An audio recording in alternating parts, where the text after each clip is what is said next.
2 housekeeping items. First, I'm going to tell a joke. One time there was a gal who was invited to a conference to talk about finding your voice, who lost her voice the day before she spoke. So bear with me. Just let's pretend I'm a smoky lounge singer. It's really cool. I'm also going to make eye contact with my timer because I talk a lot. So I just want to make sure I'm on time.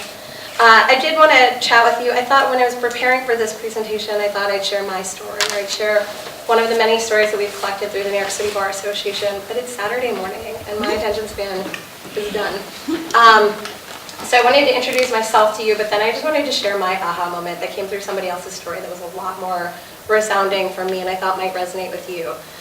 Yes, I am Gabrielle Brown. I'm the Director of Diversity and Inclusion at the New York City Bar Association. We're an organization of 24,000 lawyers in and around the New York area. We have more than 160 committees in the City Bar that focus on every practice area imaginable. And we have a robust diversity and inclusion effort. We work with more than 150 law firms, and we have pipeline programs for high school, college, and law students. Also me, I'm the youngest of 4 children, mixed race household, voracious college basketball fan, and I listen to music all the time. Music turned on as soon as I wake up in the morning, and it is the last thing that goes off in my house when I go to bed at night. So I'm a person, I'm a human in this world. And so the story that I wanted to share with you today, really stuck with me because it fell outside of the scope of being a lawyer is hard and being a law student is really competitive. And the profession has all these odds stacked against you, but really empowered me. So how many of you have seen The Daily Show? How many of you know who Wyatt Cenac is? Wyatt Cenac, at the time, was the only black writer for The Daily Show. Jon Stewart, really liberal, great. Wyatt Cenac was on a podcast talking about his career, and he told the story about a time when he got into an argument with Jon Stewart because he challenged an accent that Jon Stewart was going to make on the show. And the story goes that their argument escalated to the point that Jon Stewart slammed his hands down on the table, said F this, and stormed out of the room. And Wyatt Cenac did what every person would do in that scenario. He left, assumed he got fired, went outside and cried. He told this story on this podcast. It was really powerful, but the internet went insane. The internet was like, how dare you call Jon Stewart racist? He's the most liberal person ever. This is totally inappropriate. And Wyatt Cenac had the most beautiful response I've ever heard, and it sticks with me every single day. He said, wow, thanks. The story had nothing to do with Jon Stewart except that he was in it. That story was me telling you the experience of what it's like to be the only black person at the table, championing for something that I believe in. So social science has proven that when there's one person in the room, when you're the only person in the room, you may be likely to speak up for an issue that you believe in, right? But social science has also proven you need more people to feel validated in that point. 1, you can say it out loud. 2 or 3, you feel validated in it. You need even more to execute it into action. And you need even more than that if it's an issue that's charged. So racially motivated or gender motivated. Why am I telling you that? You're like, this has nothing to do with law school, right? Not true. I work in the New York City Bar Association. We collect and analyze the data of all these law firms. We're still sitting at 76% of partners in law firms are white men. So there's a very good chance that you're going to be the only person in the room in your career. There have been many painful points of my career where I was the only person in the room. Many. At one point, it was a point of frustration. It's now a point of pride. I take that seat, and I sit right in it, and I'm like, you're right, I am the only whatever, and I own it. That was not an easy process to get to. It was really messy. It took a lot of humility. It took a lot of feedback. It took a lot of trial and error. So I did all the dirty work for you, and I wanted to come in today, keep that story in your brain, and give you 5 tips for walking away as you embark on this career, being the only in the room often. I wrote them down because, like everyone in this profession, I had a million.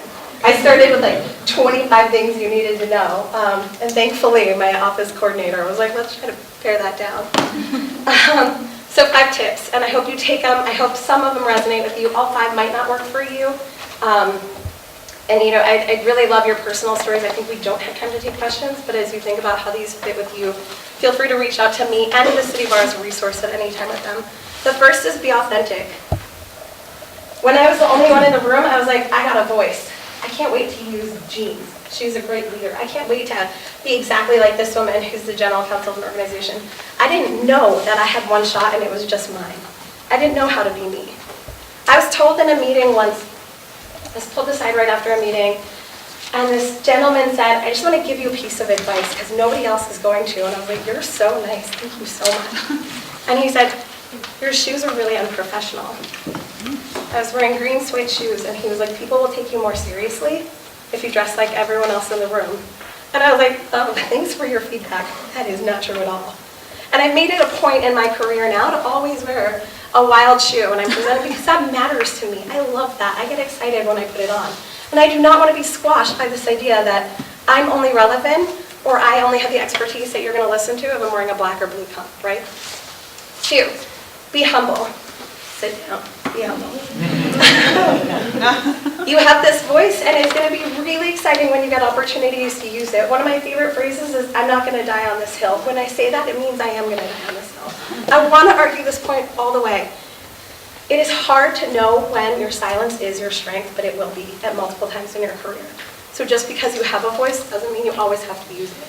You have to know when to be quietly powerful. 3, and this is the most important. If you don't write down anything else I say, write this down right now. Be excellent. Excellence is the best antidote to implicit bias.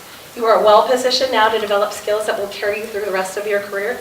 Please treat that as the gift that it is and not another obligation of the many demands on your time. Focus extensively, all the time, every day, do something to develop your professional skills. Find a mentor. Join a bar association so that you're exposed to what this looks like in other people. Join leadership development opportunities and look at the guy to your right and the guy to your left. Be like, dang, he's going to do a lot better than me unless I step it up. 4, be courageous. This one's tough. The skills that make great leaders are often unlikable in women and minorities, and that is the truth.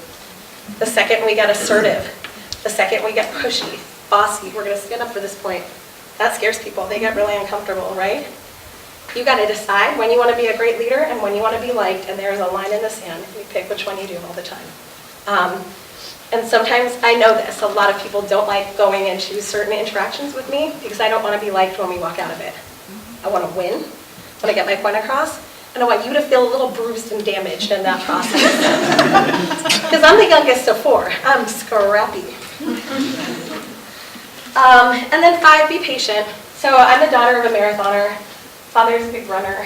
How many of you are marathoners? How many of you run at all? How many of you will run for the bus? You're like, another one will come. It is impossible to wake up in the morning and decide you're going to run 26.2 miles in running. My dad has been running marathons for many, many years, and he still can't. It takes a long process, and every single habit in your life has to change. You have to eat differently, sleep differently. You have to flex a lot of things to get to this ultimate goal, and your desire to reach the upper echelons of our profession is exactly like that. So consider it a marathon. Today's your first 3-mile run. You got up in the morning earlier than me, came out here. I had trouble finding it as well. It's your first 3-mile run, great, but you got to do this again tomorrow, and you got to do it again Wednesday, and you got to do it again Saturday, and then next week you got to go from 3 to 6 miles. Be patient, change habits, get feedback about this, and then also, there's a lot of us onlys in the room that did this path before you did that are so happy to answer your emails and take your phone calls and just be there for support when you are. We made it. We got a long road ahead of us, but I think we're making great progress. You guys are an excellent example of what the future looks like. I'm optimistic about it. So keep going. Make us proud. Thank you.